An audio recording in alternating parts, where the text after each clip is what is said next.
Olá, meus queridos amigos e meus irmãos em Cristo Jesus. Estou aqui de novo para a gente continuar falando sobre as mensagens do Natal, as verdades e todas as implicações decorrentes do nascimento do nosso Redentor. Bom, hoje eu quero falar com você sobre alarme, pavorosa. Bom, eu estava lendo o livro de Atos dos Apóstolos e no capítulo 17, no verso de número 6, tem uma informação preciosa ali de que os líderes de Tessalônica, eles fizeram o seguinte comentário acerca de Paulo e sua equipe de missionários. Aqueles que têm transtornado o mundo chegaram até nós. Paulo foi também para Éfeso e ali também Demétrio e todos os que viviam e se prosperavam em torno do templo da deusa Diana também disseram a mesma coisa. Aqueles que têm transtornado o mundo chegaram até nós e nós precisamos dar um jeito neles.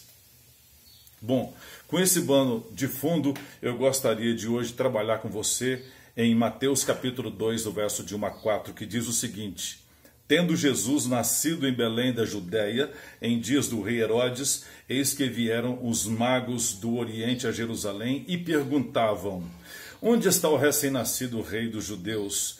E viemos para adorá-lo. Tendo ouvido isto, alarmou-se o rei Herodes e com ele toda Jerusalém. Então, convocando todos os principais sacerdotes e escribas do povo, indagava deles onde o Cristo deveria nascer. Bom, eu quero focar aqui então no verso de número 3, que informa que houve um alarme generalizado por parte das principais lideranças em Jerusalém. As políticas e o povo e também a religiosa, os escribas e fariseus, os doutores da lei.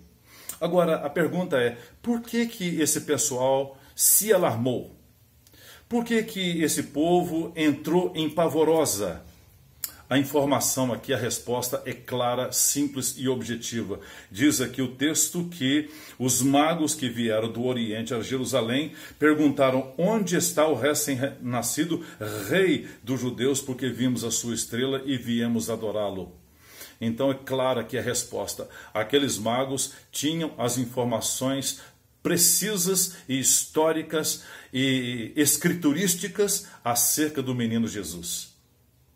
E eles foram convincentes, eles foram contundentes, eles foram persuasivos na medida em que eles falavam de Jesus, na medida em que eles expunham as escrituras para o rei, para os escribas e também para aquela comunidade palaciana. E então diz aqui o texto que o rei Herodes entrou em pavorosa. Herodes, ele entrou em pavorosa, ele alarmou-se porque ele é um elo de uma dinastia que remonta o período dos Macabeus, ali por volta do ano 150, 160 antes de Cristo, e ele é o último elo dessa dinastia. E agora, quando ele ouve essa informação de que o rei dos judeus nasceu, ele entra em pavorosa, ele entra em verdadeiro alarme, ele se desestrutura, ele se desorganiza, e ele então passa a ser um indivíduo extremamente violento, como de fato o era. E para a gente ter uma ideia do que essa informação causou no coração e na mente de Herodes, é que 2 anos depois ele manda matar todas as crianças de 2 anos para baixo. Mas há uma informação aqui também preciosa, de que toda a Jerusalém alarmou-se. A notícia que circulava dentro do palácio de Herodes vazou e a sociedade passou a ter conhecimento daquilo que circulava, daquilo que se noticiava dentro do palácio. E agora toda a cidade começa então a comentar o cumprimento da profecia, e essas informações vieram dos gentios, dos magos do Oriente. E agora essa informação passa a ser comentada nos bares, nas casas, nas praças, nas sinagogas. Então todo mundo passa a comentar. E diz o texto que Jerusalém ficou em pavorosa, alarmou-se Jerusalém. Mas aqui também há um outro texto precioso, de que no verso 4, de que os escribas e os principais sacerdotes também se alarmaram. E por que eles se alarmaram? porque eles eram os detentores das informações, eles eram os intelectuais da fé.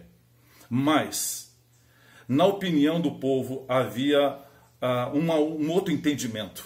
Esses líderes, eles eram reconhecidos como ladrões, mercenários, trabalhadores fraudulentos do templo. Eles eram os comerciantes da religião. E, aliás, é Jesus quem faz essa declaração, é Jesus quem faz essa definição. E por causa disso, eles entram em pavorosa.